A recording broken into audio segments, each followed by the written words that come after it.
అందరికీ నమస్కారం. ముఖ్యంగా కూటమి ప్రభుత్వం ఏర్పడినప్పటి నుంచి ఈ రాష్ట్రంలో జరుగుతున్నటువంటి పరిణామాలు కావచ్చు,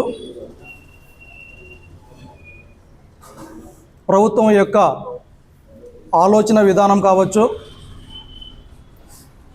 లేకపోతే ఇచ్చినటువంటి హామీల పట్ల నిర్లక్ష్య వైఖరి కావచ్చు, ఒకసారి గట్టిగా మనమందరం ఆలోచిస్తే 3 పార్టీలు కలిసి కూటమిగా ఏర్పడి సూపర్ 6 పేరుతో 6 హామీలు ఇచ్చి అధికారంలోకి వచ్చిన తర్వాత కూడా ఆ హామీలను నెరవేర్చడంలో పూర్తిగా కాలయాపన చేస్తూ ఈ రాష్ట్రంలో వివిధ అంశాలని ఏదో ఒక అంశాన్ని తెరపైకి తీసుకొని వస్తూ ప్రజల యొక్క దృష్టిని మరల్చేటటువంటి ప్రయత్నం కూటమి ప్రభుత్వం చేస్తుండటం మనమందరికీ తెలిసినటువంటి విషయమే. ఈ సందర్భంలో మా నాయకుడు జగన్మోహన్ రెడ్డి గారు ఇప్పటికే పలుమార్లు పలు సందర్భాలలో వివిధ రకాలుగా ప్రజల పక్షాన ప్రభుత్వాన్ని ప్రశ్నిస్తూ ఉండటానికి కూడా మనం చూస్తూ ఉన్నాం. మరి ఇటువంటి పరిస్థితుల్లో టెక్నాలజీ పేరుతోనూ డెవలప్మెంట్ పేరుతోనూ వేగంగా ప్రపంచం మారుతున్న కొద్దీ మనకు సంబంధించినటువంటి వ్యవసాయ రంగం మారుతున్నటువంటి ప్రపంచంలో పోటీ పడలేక అటు ఇటు ఊగిసలాడుతూ ఉంది ఈ రాష్ట్రంలో కావచ్చు, దేశంలో కావచ్చు.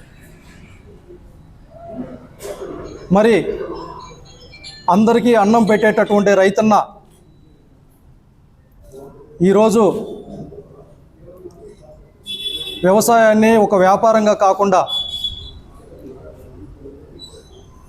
కష్టపడి శ్రమించి ఒక ఆత్మగౌరవంగా వ్యవసాయం చేస్తున్నాడు కాబట్టి ఈరోజు మనం అంతో ఎంతో సమాజంలో మెరుగ్గా ఉంటా ఉన్నాం. మరి ఇటువంటి పరిస్థితులే భవిష్యత్తులో వస్తే ఈరోజు రైతన్న వ్యవసాయం చేయాలంటేనే భయపడేటటువంటి పరిస్థితులు ఉన్నాయి. మరి రైతే వ్యవసాయం చేయకపోతే మనందరి భవిష్యత్తు ఎంత భయంకరంగా ఉంటుందో ఒకసారి ఆలోచించాల్సిందిగా అందరినీ కోరుతా ఉన్నాం. మరి ఇటువంటి పరిస్థితుల్లో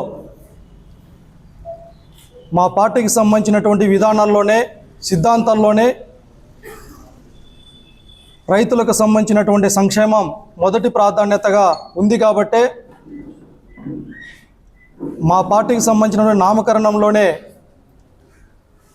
రైతులకు సంబంధించినటువంటి పదం ఉంది. మరి అందుకే ఈరోజు కూటమి ప్రభుత్వం రైతుల పట్ల వహిస్తున్నటువంటి నిర్లక్ష్య వైఖరి నిరసనగా మా నాయకుడు జగన్మోహన్ రెడ్డి గారి నాయకత్వంలో ఈ నెల 13వ తారీఖున రాష్ట్ర వ్యాప్తంగా అన్ని జిల్లాల్లో ర్యాలీలతో కూడుకున్నటువంటి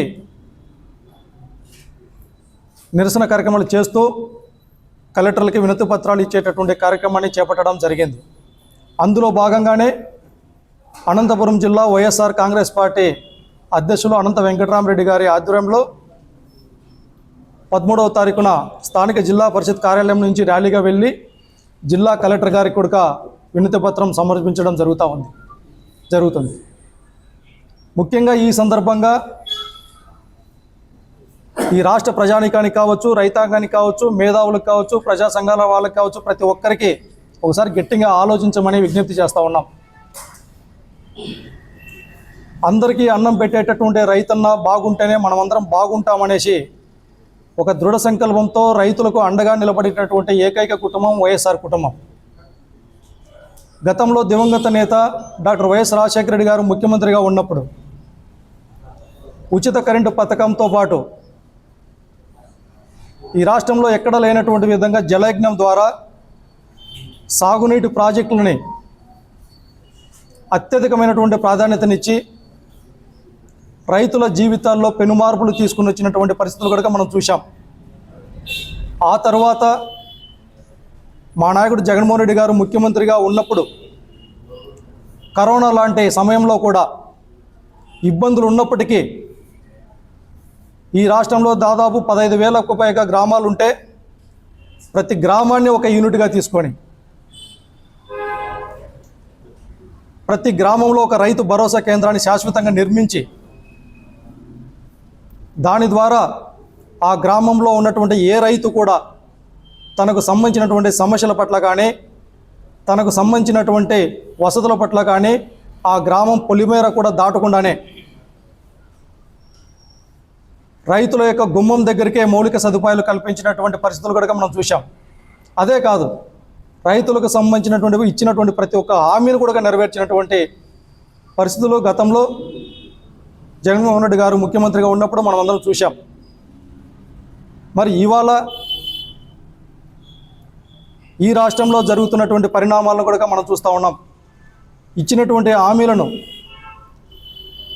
పక్కదోవ పట్టించే విధంగా రైతులకు పెట్టుబడి సాయంలో కావచ్చు, ఇచ్చినటువంటి హామీలు ఏదైతే పెట్టుబడి సాయం కింద 20,000 రూపాయలు ఇస్తామని చెప్పారో ఎప్పుడెప్పుడు ఆ హామీని నెరవేరుస్తారా అనేసి ఈరోజు రైతులు బిక్కుబిక్కుమనేసి ఎదురు చూసేటటువంటి పరిస్థితులు కూడా చూస్తూ ఉన్నాం. అందుకే రైతుల పక్షాన నిలబడటానికి రైతులకు సంబంధించిన సమస్యలను ప్రభుత్వం దృష్టికి మరొక మారు గట్టిగా తీసుకుని వెళ్ళేదానికి ఈ నెల 13వ తారీఖున జరిగేటటువంటి ర్యాలీకి జిల్లాకు సంబంధించినటువంటి రైతాంగం కావచ్చు, వైఎస్ఆర్ కాంగ్రెస్ పార్టీ నాయకులు కావచ్చు, కార్యకర్తలు కావచ్చు, వివిధ ప్రజా సంఘాల నాయకులు కావచ్చు, బీసీ ఎస్సీ మైనార్టీ ప్రజలు కావచ్చు, ప్రతి ఒక్కరూ పాల్గొని అందరికీ అన్నం పెట్టేటటువంటి రైతన్నకు అండగా ఉండి రాజకీయాలకు అతీతంగా ఈ రాష్ట్రంలో రైతాంగాన్ని మరొక మారు పూర్వవైభవం తెచ్చే విధంగా అందరి సహకారం ఉండాలా.